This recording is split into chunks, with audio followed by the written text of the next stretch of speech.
루피가 정신을 차린 직후 써니오는 다시 바다 위로 모습을 드러냈고 곧바로 쌍디가 써니오에 탑승한 뒤 초파, 프랑키, 루피는 깨어난 건가? 라고 물었고 쌍디 역시 어느정도 긴장이 풀리며 그대로 쓰러져 버립니다. 그리고 초파는 쌍디를 의무실로 옮기며 루피는 깨어났어. 다만 몸 상태가 정상은 아니야. 라고 말했고 쌍디는 그 녀석이라면 고기 몇 점이면 금방 회복할 거야. 내가 이렇게 누워있을 때가 아닌데 로빈짱, 나미짱, 시라짱을 지켜야 한다고. 라고 말한 뒤 그녀들을 상상하며 코피를 뿜어버렸고 초파는 헐레벌떡 지혈을 시도합니다. 한편 깨어난 루피는 이무와의 대결을 복귀하며 회귀한 이후에는 패배란 없다고 믿었는데 이무 생각보다 훨씬 강한 녀석이었어 라고 중얼거리며 주먹을 꽉 쥡니다. 그리고 루피는 주변에 있는 약 대신 고기를 한 입 베어문 뒤 곧바로 전장에 복귀하려 합니다. 하지만 어째서인지 루피의 몸이 고무처럼 늘어나지 않았고 루피의 패기 또한 매우 약해진 상태였습니다. 하지만 루피는 단순히 이를 자신의 착각이라고 여긴 뒤 기어 피프스를 사용하여 니카의 형태로 변하려 합니다. 하지만 루피의 모습은 그대로였고 다행히도 몸은 조금씩 늘어나는 모습을 연출합니다. 그리고 루피는 충격에 빠진 듯한 모습을 보이며 악마의 열매 능력이 봉인된 건가? 설마 이무 녀석이 무슨 짓을 한 건가? 라고 소리쳤고 잠시 후 프랑키가 루피에게 달려와 루피, 초파가 우선 안정을 취하라고 했어 라고 소리쳤고 루피는 체념한 듯한 표정을 지으며 프랑키, 태양신의 힘을 잃어버린 것 같아 라고 말했고 프랑키는 매우 놀라는 표정을 짓습니다. 하지만 루피의 심장박동 소리는 묘하게 해방의 드럼의 소리와 비슷했고 이는 루피가 능력을 완전히 소실 혹은 봉인당한 것이 아님을 증명하는 방증이었습니다. 빅맘과 카이도우는 레드라인에서 모습을 드러낸 뒤 곧바로 이무를 공격하기 시작하였고 이무는 아이기스에게 빅맘과 카이도우를 맡겨둔 채 거대한 선박에 탑승하며 우선은 아발론 델피로 대피하여 이무의 계획을 시도하고자 합니다. 하지만 그 순간 거대한 불기둥이 나타나 이무의 선박을 가로막았고 이무는 조금은 당황한 듯한 모습을 보입니다. 잠시 후 에이스와 사보가 이무의 앞에 모습을 드러냈고 에이스는 내 동생을 다치게 한 죄값은 치러야 한다고. 실제로 보는 건 처음이군. 세계 정부의 왕 이라고 말했고 사보는 에이스 극도로 조심해야 한다고. 혁명군의 연구에 따르면 저놈은 1000년 이상을 살아온 괴물, 축적된 시간만큼이나 강한 힘을 가진 것이 분명하다고 라고 말했고 이무는 잔챙이들이 끝없이 몰려오는군. 하지만 밀짚모자가 내게 패배한 시점 이 녀석들의 반란은 이미 끝났다 라고 말합니다. 한편 카이도우와 빅맘은 매우 빠른 속도로 아이기스에게 접근한 뒤 아이기스를 공격하고자 하였고 빅맘, 카이도우와 아이기스, 사보, 에이스와 이무의 대결이 시작됩니다. 그리고 엄청난 폐양색 패기가 이들을 향해 다가오고 있었고 아이기스, 이무, 빅맘, 카이도우, 에이스, 사보는 거의 동시에 견문색 패기를 통해 폐양색 패기를 감지하였고 에이스는 조금은 놀란 듯한 표정을 지으며 아래를 바라봅니다. 버기가 임펠다운 대소동을 일으킨 이후 레일리는 버기의 도움을 받아 풀려나게 되었고 레일리는 곧바로 레드라인으로 향하는 것이 아닌 홀로 수영을 하여 급하게 어디론가 떠나갑니다. 그리고 이를 본 임펠다운의 최소 한 명은 실버즈 레일리 해적왕의 오른팔이라고 해서 기대했는데 바로 도망치는 거냐, 겁쟁이 자식이 따라왔군 이라고 소리쳤고 이를 들은 버기는 발끈하며 어이, 명왕은 신념 앞에서 도망칠 남자가 아니라고. 분명 무슨 계획이 있는 거다. 너 같은 애송이가 입에 담을 남자가 아니라고 라고 소리쳤고 죄수는 버기의 거짓 명성에 잔뜩 겁먹은 상태였기에 죄송합니다 버기님, 몰라뵀습니다 라고 소리친 뒤 납작 엎드립니다. 그리고 버기는 물속에 뛰어든 레일리를 바라보며 레일리 부선장 도대체 무슨 생각이신 거지? 라고 중얼거립니다. 레일리는 임펠다운에서 빠져나온 뒤 엘바프로 향했고 전력을 다해 수영하며 하루도 채 안되는 시간에 엘바프에 도달합니다. 그리고 로키가 엘바프의 군을 이끌고 에그헤드로 향하며 루피와 우섭을 구출한 뒤 희생하였기에 엘바프의 분위기는 매우 어수선했고 코런이 나타나 외부인, 설마 세계정부가 보낸 침입자냐 라고 소리쳤고 레일리는 환한 미소를 지으며 그 녀석이랑 많이 닮았군. 꼬맹이, 아버지는 어디 계시지? 라고 물으며 폐양색 패기를 발현하였고 코런은 놀라는 모습을 보이며 폐왕색 팩이 이 정도의 위력은 빨간 머리와 비슷한데 라고 말하며 조금은 겁을 먹은 듯한 모습을 보입니다. 그리고 잠시 후 가반이 모습을 드러냈고 레일리는 미소를 지으며 로드스타 섬에 있었다고 들었는데 역시 로저의 의지를 잃은 녀석들이 다녀간 이후엔 엘바프로 돌아왔군 이라고 말했고 가반은 레일리 여기까진 무슨 일이지 임펠다운에 수감되었다고 들었는데 라고 물었고 레일리는 그간의 상황을 짧고 굵게 요약하여 설명해준 뒤 스코퍼 가반 로저의 적단 제출항이다. 비록 선원은 너와 나 둘뿐이지만 말이야 선장이 부재 중이라면 부선장이 대행을 맡는다. 그것이 해적세계의 룰이니 말이다 라고 말했고 가반은 미소를 지으며 그립군 로저도 그 시절도 말이야 역시 목적지는 레드라인이겠지 라고 물었고 레일리는 고개를 끄덕입니다. 그리고 가반은 엘바프에서 가장 빠른 선박 하나를 대여한 뒤 곧바로 레일리와 함께 레드라인으로 향하며 밀짚모자 일당과 연합군을 지원하고자 합니다. 레일리와 가반은 루피 및 연합군을 지원하기 위하여 곧바로 레드라인으로 직행했고 엘바프에서 가장 빠른 선박을 타고 가며 단시간 내에 레드라인에 도착합니다. 하지만 이미 레드라인은 아수라장이 되어 있었고 성지 마리조아가 추락하며 그야말로 지옥을 방불케 하는 모습을 하고 있었습니다. 레일리는 레드라인의 먼지를 살피며 와인을 들이마시며 완전히 지옥이 다 되었군 이라고 말했고 가반은 자신의 도끼를 손질하며 우리가 주축이 되어 휘말리지 않아서 다행인 건가? 결과적으로 로저의 판단이 옳았군. 세계 정부는 상상 이상의 강적이었어 라고 말하며 씁쓸한 웃음을 짓습니다. 그리고 레일리는 가반, 오로 잭슨호에 있던 그 알 아직 네가 보관 중인 걸로 아는데 그 알을 사용할 날이 머지않은 것 같군 이라고 말했고 가반은 물론 엘바프 지하에 잘 보관 중이라고 로키 녀석이 난동을 피우며 위험해지긴 했었다만 결국 로키와 오해를 풀고 놈은 새 시대를 위해 희생했지 그 녀석을 봐서라도 그 알만큼은 내가 잘 지키고 있었다고 라고 말합니다. 그리고 레일리는 레드라인에 도착했군. 곧바로 전투에 돌입하자고 파트너 라고 말한 뒤 빠른 속도로 어디론가 날아갔고 레일리가 향한 곳은 피터의 앞이었습니다. 그리고 가반은 쌍디가 나서려는 것을 확인하였고 쌍디의 부상이 매우 심한 것을 확인합니다. 쌍디는 담배를 피며 저니샤 이대로 뒀다간 죽을지도 모르겠어 라고 말한 뒤 곧바로 움직이려 했지만 아직 몸이 회복되지 않은 터라 쌍디는 자리에서 일어섬과 동시에 전신에 충격을 입으며 다시 주저앉았고 쌍디는 마음 같아선 저니샤를 돕고 싶었지만 부상이 매우 심각한 탓에 저니샤를 도우러 갈 수 없는 모습을 보입니다. 하지만 그 순간 누군가가 쌍디의 옆에 나타나 무리하지 말게나 젊은이 라고 말했고 또 다른 누군가는 자네를 보니 과거의 내가 생각나는군 이라고 말하며 웃음을 지었고 쌍디는 당신들은 이라고 말합니다. 그리고 가반은 로드스타 섬에서 본 이후 처음인가 위풍당당한 해적이 되었군. 쌍디군 저니샤는 우리와 인연이 깊은 우리의 친구다. 애석하게도 숨이 끊어질 것으로 보인다만 저 녀석의 긍지는 우리가 지켜주는 게 최소한의 예의 아니겠는가. 밀짚모자 해적단의 3인자 빈스모크 쌍디, 오로성 피터, 그리고 저 기분 나쁜 녀석은 우리가 맡도록 하지. 자넨 회복에 전념하도록 하시게나 라고 말한 뒤 순식간에 피터를 향해 날아갔고 우섭은 이를 바라보며 엘바프의 전사들이 입이 닳도록 말한 남자야. 로저 해적단의 3인자 산을 먹는 자 스코퍼 가반 이라고 소리칩니다.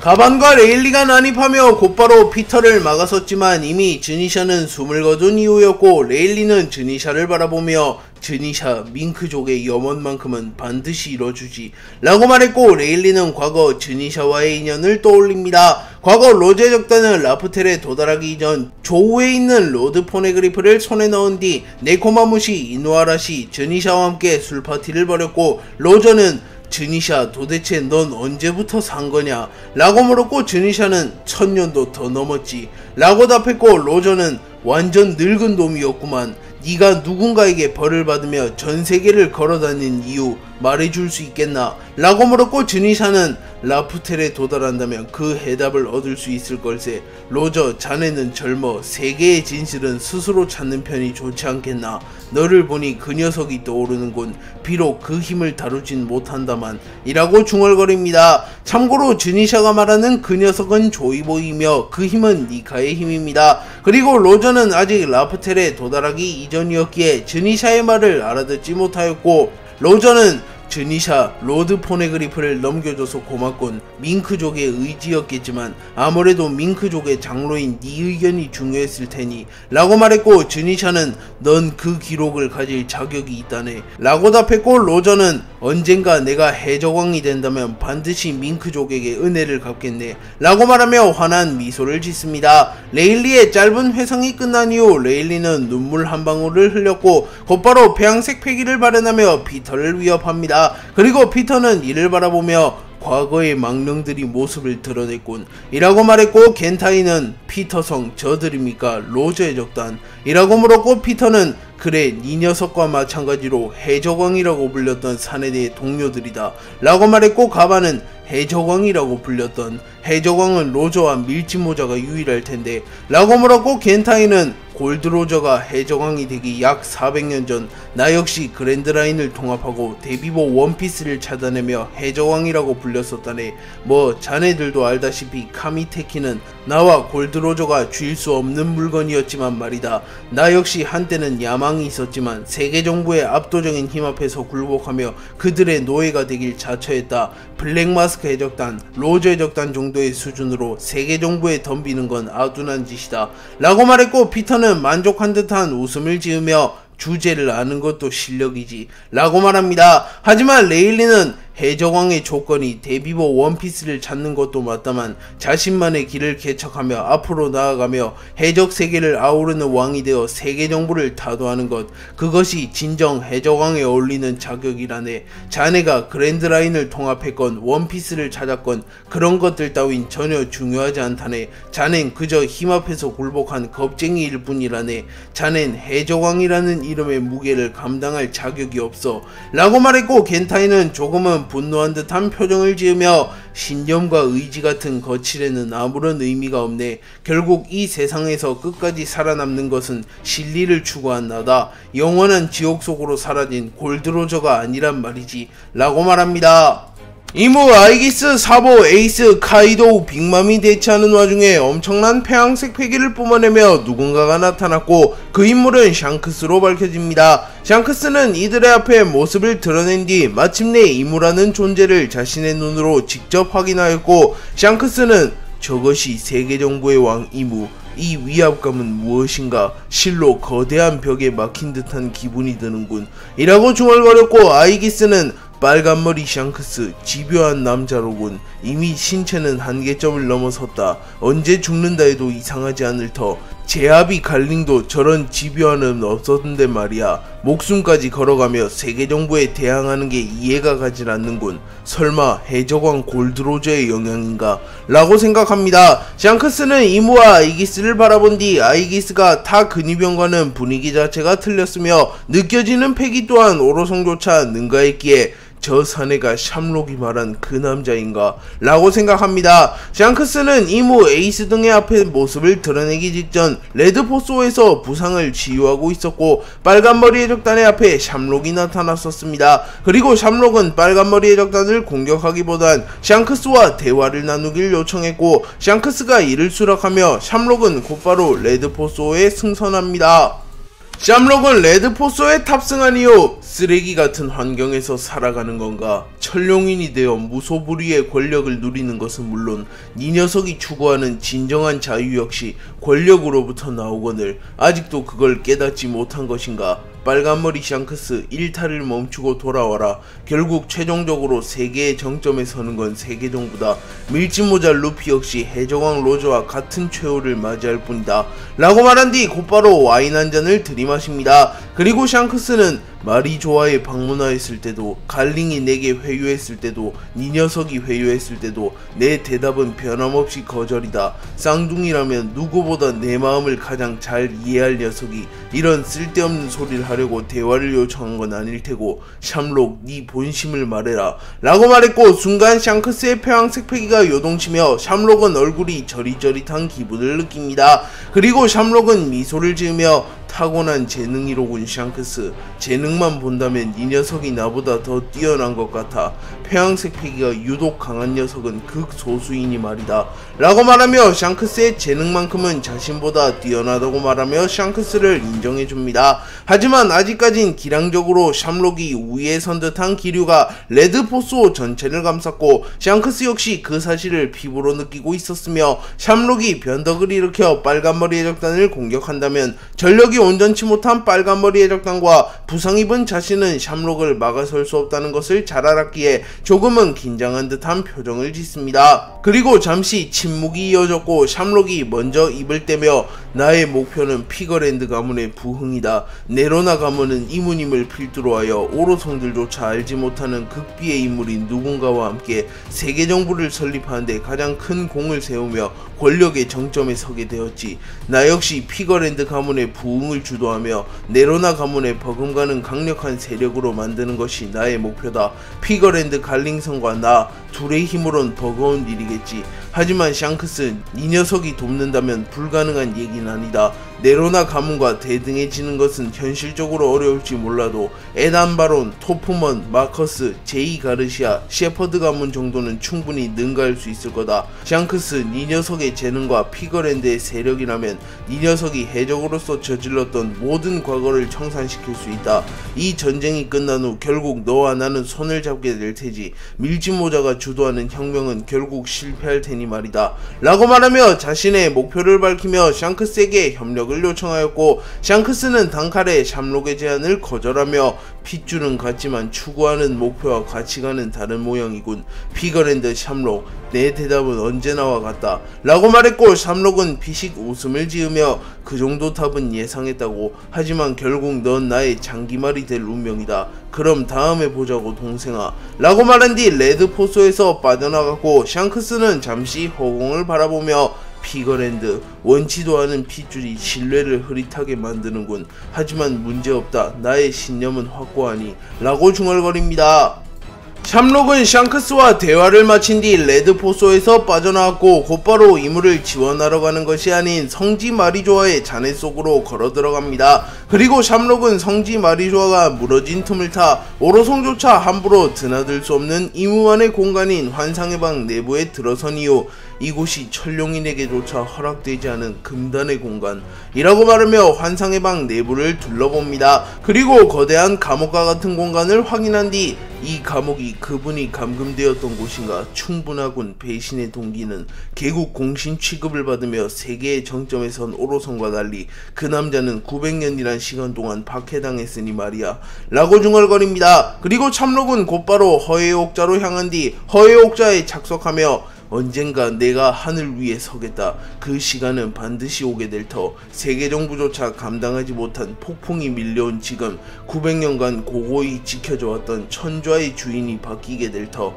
이무, 밀짚모자 루피, 검은 수염 티치, 천좌의 주인이 될 자격을 갖춘 녀석들, 놈들이 모두 무너지게 된다면 나에게도 분명 기회는 올 테지 라고 말하며 각오를 다진 듯한 진지한 표정을 지으며 정면을 응시합니다. 그리고 샴록은 곧바로 사람 열매 모델 하데스의 능력을 사용한 뒤 허의 옥자를 통째로 어둠과 같은 무언가로 흡수합니다. 샹크스는 샴록과 대화를 마친 뒤 곧바로 이무와 아이기스에게로 향했고 엄청난 폐왕색 패기를 발현하며 이들의 앞에 나타납니다. 그리고 샹크스는 연이은 강자들과의 결투를 치르며 과거보다 더 성장한 듯한 모습을 보였고 카이도우는 샹크스의 패기를 보며 빨간머리, 과거보다 훨씬 거물이 되었군 이라고 생각하며 샹크스가 과거 정상결전이 일어나기 직전 자신을 막아섰던 그 시절보다 훨씬 더 강해졌다고 말합니다. 그리고 빅맘은 맘마 저 정도의 패기라면 전성기 시절인 뉴게이트 로저를 뛰어넘었을지도 모르겠군 이라고 말했고 아이기스 역시 샹크스의 패기가 심상치 않음을 느끼며 천천히 샹크스에게 다가간 뒤 피거랜드 가문의 왕자였던 당신이 갓벨리 사건에 휘말리며 로저의 적단에 귀속되었고 그 결과 당신은 세계정부의 적이 되었습니다. 안타까운 운명이군요. 샴록과 함께 세계를 호령할 세계정부의 귀중한 전력이 될 인재였는데 라고 말했고 샹크스는 아이기스가 범상치 않은 인물임을 느끼며 세계정부에 이런 강자가 있는지 몰랐군. 900년간 세계를 호령한 집단인데 예상치 못한 강자가 계속하여 튀어나오는 건 당연한 건가? 하지만 기나긴 시간의 독재도 이젠 끝일세. 자네들이 그렇게 두려워했던 니카는 다시 한번 세상에 나타났다네. 밀짚모자 루피, 한 번의 패배로 좌절할 녀석이 아니야. 세계는 다시 한번 격변을 맞이한다. 라고 말한 뒤 자신의 검 그리폰을 뽑아들었고 이문은 샹크스를 바라보며 확실히 기세가 남다른 놈이군. 하지만 타락한 변질자에 불과하다. 감히 세계 정부를 배신한 대가를 치르게 해주지. 라고 말하며 폐양색 패기를 발현하였고 샹크스는 하마터면 정신을 잃을 뻔했지만 자신의 혀를 살짝 깨물으며 정신을 다잡은 뒤 공포로 얻은 충성과 피로서 지배한 군주는 결국 초라한 결말을 맞을 뿐이다. 라고 말한 뒤 곧바로 이무에게 달려갑니다. 미호크가 나스주로의 앞에 나타나며 데이톤의 죽음을 막아보려 했지만 나스주로가 순식간에 데이톤을 마무리 지었고 미호크와 나스주로는 잠시 대치 상태를 이어갑니다. 그리고 미호크는 이미 저 거대한 고래는 죽었고 여전히 전쟁은 끝날 기미가 보이지 않는군. 이라고 말하며 흑도요루를 뽑아듭니다. 하지만 그 순간 나스조로는 아쉽지만 이 녀석을 상대할 시간은 없다. 니놈은 이미 내게 패배한 패자, 그 후 특별한 성장도 이뤄내지 못한 이 녀석에겐 흥미가 생기질 않는군. 내 상대는 오직 도신 류마와 롤로노와 조로 둘뿐이다. 라고 말하며 초대기차를 칼집에 집어넣으며 굳이 미호크와 격돌하는 것이 아닌 대형을 갖추며 루피를 추격하거나 이무의 명령을 기다리고자 합니다. 그리고 미호크 역시 무리하여 나스조로를 쫓을 이유는 없었기에 우선은 흑도요루를 칼집에 다시 집어넣은 뒤 나스주로 언젠간 다시 붙게 될 날이 올 것이다. 그땐 반드시 이 녀석을 베어주지. 라고 말하며 돌아섰고 나스주로는 아무런 대꾸를 하지 않으며 상황을 살피기 시작했고 워큐리가 쌍디에게 패배하여 쓰러진 것을 확인한 뒤 우선은 워큐리를 안전한 곳으로 옮기고자 합니다. 한편 미호크는 공중에서 강력한 패기들이 격돌하는 것을 확인한 뒤 자신이 싸워야 할 무대는 따로 있다는 것을 파악합니다. 나스조로는 워큐리를 안전한 곳으로 옮긴 뒤 곧바로 견문색 패기를 사용하여 피터, 세턴, 마스에게 연락하였고 우선은 피터와 연락이 닿습니다. 그리고 나스조로는 이무님께서 밀짚모자를 쓰러뜨리는 데 성공했다. 하지만 아직 밀짚모자 루피를 확보하지 못한 것 같군. 현재 워큐리는 리타이어된 상태이며 세턴은 여전히 연락이 닿질 않는군. 이라고 말했고 피터는 로저의 적단의 간부들이 나타나 대치 중이다만 이들은 겐타이에게 맡겨두어도 충분할 것 같군. 우선 집결하여 상황을 살피며 밀짚모자 일당을 토벌하는데 총력을 기울인다. 현재 마스는 롤로노와 조로와 대치 중이다만 누군가가 난입한 것으로 확인되었다. 라고 말합니다. 그리고 이후 피터와 나스조로는 레드라인 근처의 섬에 집결하였고 워큐리는 쓰러진 채 여전히 정신을 차리지 못하고 있었습니다. 그리고 오로성이 집결함에 따라 하늘이 흐려졌으며 해역 전체에는 스산한 기운이 감돌기 시작합니다. 조로는 아이기스를 꺾은 뒤 곧바로 마스와 격돌하며 위기에 처했으나 그 순간 레오폴드가 나타나 마스를 막아섰고 조로는 무사히 써니오로 귀환하는 데 성공합니다. 그리고 조로는 프랑키가 개조시킨 써니오를 보며 와노쿠니에서의 성과인가? 라고 말한 뒤 곧바로 써니오에 승선합니다. 그리고 프랑키는 조로 역시나 무사했군 이라고 소리쳤고 조로는 루피는 어떻게 되었지? 라고 물었고 초파는 루피는 다행히도 정신을 차렸어. 큰 위기는 넘긴 것 같아. 하지만 악마의 열매 능력이 발동되지 않는 부작용을 겪고 있어. 라고 말했고 조로는 조금은 당황하는 모습을 보이며 루피에게 찾아갑니다. 그리고 루피는 꽤나 침울해 보였으나 능력을 되돌리기 위해 부단히 노력하고 있었고 그 순간 조로는 루피의 기운을 되살리기 위해선 고기를 먹이는 것이 직방일지도 모른다고 판단하였고 곧바로 견문색 패기를 사용하여 쌍디의 기운을 살핍니다. 그리고 쌍디는 근처의 섬에서 쓰러져 있었고 의식은 멀쩡했기에 조로는 요리사 녀석 오로성 워큐리를 꺾은 것인가? 라고 중얼거리며 미소를 지은 뒤 곧바로 쌍디에게 향하여 루피 조금만 기다리라고 라고 소리쳤고 초파는 당황하는 모습을 보이며 조로 너도 환자인데 어디로 가는 거야? 그리고 길이라도 잃으면 어쩌잔 거야? 라고 소리쳤고 그 순간 징배가 나타나 조로군은 내가 따라가도록 하지. 맡겨두게나 초파군. 자네는 루피군을 치료하는데 전념하도록 하게나. 라고 말한 뒤 곧바로 조로를 따라갑니다. 마스와 조로의 대결 도중 레오폴드가 난입하며 마스를 막아섰고 곧바로 마스와 레오폴드의 대결이 시작됩니다. 레오폴드는 대결이 시작된과 동시에 빠른 속도로 마스에게로 다가갔고 마스는 곧바로 이츠마데의 형태로 변화한 뒤 루나리아족 역사 속으로 사라진 종족이라 바건을 중요한 시기에 나타나 세계 정부를 방해하는군. 죽는 게 소원이라면 그 소원 들어주마 라고 말합니다. 그리고 레오폴드와 마스는 꽤나 오랫동안 격돌하였고 마스는 대결에 몰입하느라 시간이 많이 흐른 것도 눈치채지 못합니다. 마스와 레오폴드는 비투성이가 되어 있었으나 레오폴드가 더 많은 상처를 입었으며 서서히 회복에서도 한계를 보이며 지쳐갔고 마스는 곧바로 사람 열매 모델 예수의 능력을 사용하여 신의 장난을 사용하여 레오폴드의 패기를 흡수하기 시작합니다. 그리고 레오폴드는 자신의 등에 불꽃이 거의 다 꺼져가는 것을 보며 자신의 최후가 다가왔음을 직감하며 조이보이 미안하구나. 네 녀석을 도왔다면 역사가 바뀌었을지도 모르는데 나의 추한 행보는 세계의 운명을 뒤틀리게 만들었군. 죽음으로써 너에게 세상에게 사죄하겠다 라고 말했고 레오폴드는 빠른 속도로 마스에게 다가가 곧바로 마스의 앞면에 발차기를 시도합니다. 하지만 마스의 능력으로 인하여 레오폴드는 패기가 흡수된 상태였고 레오폴드의 발차기의 위력은 크게 감소하게 됩니다. 그리고 마스는 레오폴드의 발차기를 버텨낸 뒤 대금나수를 사용하여 거대한 손을 만들어낸 뒤 그대로 레오폴드를 땅에 내려 찍어버렸고 레오폴드는 피를 토해내며 지친 듯한 모습을 보입니다. 그리고 마스는 비투성이가 된 레오폴드를 바라보며 루나리아족도 역시나 무적은 아니군. 이 녀석 종족의 능력은 특별하다만 고작 그 정도로는 신의 집행을 막아설 수 없다. 비루한 인연이 쓸데없이 길었군. 이제 악연을 끝낼 시간이다 라고 말하며 레오폴드에게 다가갑니다.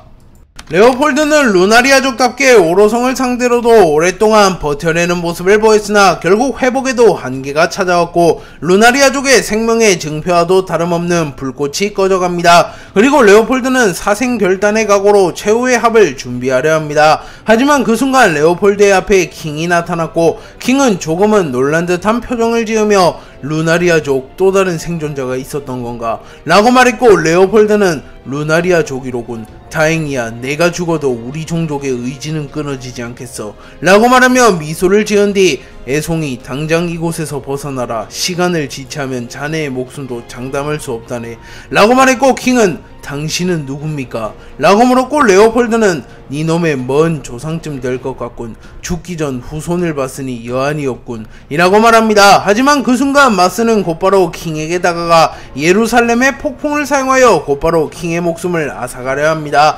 그러나 레오폴드가 빠른 속도로 날아가 무장색 패기를 사용하여 마스의 공격을 막아선 뒤 월하 참변을 사용하여 마스를 공격하였고 마스는 충격을 입으며 멀리 날아갑니다. 하지만 레오폴드 역시 치명상을 입었고 레오폴드의 오른판이 완전히 절단되어 버립니다. 그리고 레오폴드는 킹에게 후손이여 조이보이는 나타났는가? 라고 물었고 킹은 잠시 카이도우와의 대화를 회상한 뒤 카이도우가 자신을 이기는 자가 곧 조이보이라고 말한 것을 떠올린 뒤 조이보이는 나타났습니다 라고 말했고 레오폴드는 호탕한 웃음을 지으며 조이보이와 함께 새로운 세상을 만드는 것, 그것이 우리 루나리아족의 사명일세. 자네는 나와 같은 후회를 남기지 말게나 라고 말한 뒤 킹을 마스의 반대편으로 걷어차버렸고 킹은 멀리 날아가며 언젠가 하늘에서 그에 대한 답을 들려드리겠습니다 라고 소리쳤고 레오폴드는 킹을 바라보며 미소를 지은 뒤 곧바로 마스에게 날아가 자신의 최후의 기술이자 루나리아족의 금단의 기술로 전해지는 루나 레오틱 패셔블을 사용하였고 그 순간 레오폴드의 전신이 불타오르기 시작하였고 레오폴드는 전신의 힘을 끌어모아 마스에게 최후의 일격을 가했고 마스조차 치명상을 입으며 그대로 땅에 처박혀버렸고 마스는 복부에 깊은 상처가 남게 됩니다. 그리고 레오폴드는 곧바로 생명력을 다하며 쓰러졌고 레오폴드는 최후의 순간 바다에 빠지기 직전 하늘을 바라보며 조이보이 여명의 시간은 반드시 오지 않겠는가 라고 말한 뒤 눈을 감습니다. 한편 마스는 바다에 빠지기 직전 이츠마데의 형태로 변한 뒤 우선은 근처의 선박에 착석하였고 공교롭게도 그 선박은 빈 선박이었습니다. 마스는 선박에 착석한 뒤 숨을 헐떡이며 레오폴드 녀석의 생명 신호가 끊어졌군. 성가신 녀석이었어. 최후의 일격이 이토록 강력하다니 라고 말하며 자신의 복부에 남은 거대한 상처를 바라보았고 그 상처는 오로성의 권능으로조차 회복이 되지 않고 있었고 마스는 우선 잠시 회복을 취한 뒤 복귀하기로 결정합니다. 이문은 루피와의 대결에서 생명력을 무리하게 사용하였고 불로불사의 몸이었기에 수명이 줄거나 하는 페널티는 없었지만 오로성이 최종 페이지에 돌입한 뒤 며칠간 전투불능 상태에 빠지는 것과 마찬가지의 페널티를 안게 됩니다. 그리고 이무의 몸 상태는 거의 한계에 다다랐고 이무는 서서히 몸이 굳어가는 것을 느꼈고 아이기스는 이무의 페널티에 대해 누구보다 잘 알았기에 이문이 위험한 것 아닙니까? 라고 물었고 이무는 쥐새끼들 정도는 문제없다. 최대한 교전한 뒤 아발론 델피로 향한다. 그 후 우리의 계획에 따라 그 녀석을 부활시킨 뒤 완전한 의미의 세계 정보를 탄생시킨다 라고 말했고 아이기스는 알겠습니다 이무님 이라고 말했고 그 순간 카이도 후에 보로브레스가 아이기스에게 날아왔고 아이기스는 견문색 패기를 사용하여 이를 감지한 뒤 곧바로 카이도 후에 보로브레스를 막아섭니다. 그리고 샹크스는 불주먹 혁명군의 젊은 2인자 우리 셋이서 임무를 맡도록 하지 카이도 빅맘 저 근위병을 맡아주시게나 라고 말했고 카이도우는 우로로로로 빨간머리 누구에게 명령질이냐 라고 물었고 빅맘은 맘마 빨간머리 샹크스 록스가 생각나는데 카이도 저 말에 따르도록 하자고 로저보단 록스에 가까운 저놈의 명령을 왠지 듣고 싶어졌거든 이라고 말했고 카이도는 빅맘의 의견을 존중해주며 샹크스의 명령을 듣기로 결정합니다. 그리고 샹크스는 미소를 지으며 빠른 속도로 이무에게로 돌진했고 그 뒤를 사보와 에이스가 뒤따릅니다. 그리고 카이도우와 빅맘은 아이기스를 향해 다가갔고 카이도우 빅맘의 근처에서 또 다른 강자가 그들을 돕기 위해 접근 중이었습니다.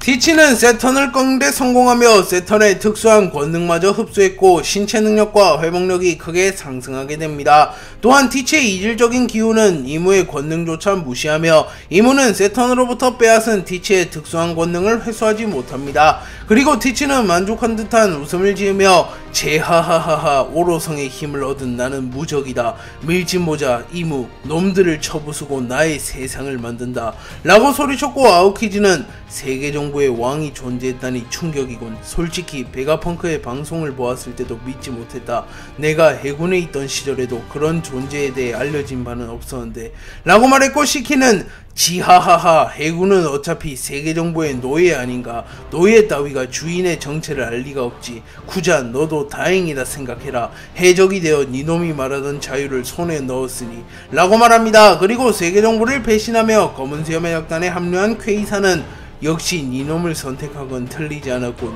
마샬디 티치 야망있고 능력있는 녀석은 언제나 세계를 뒤흔든다.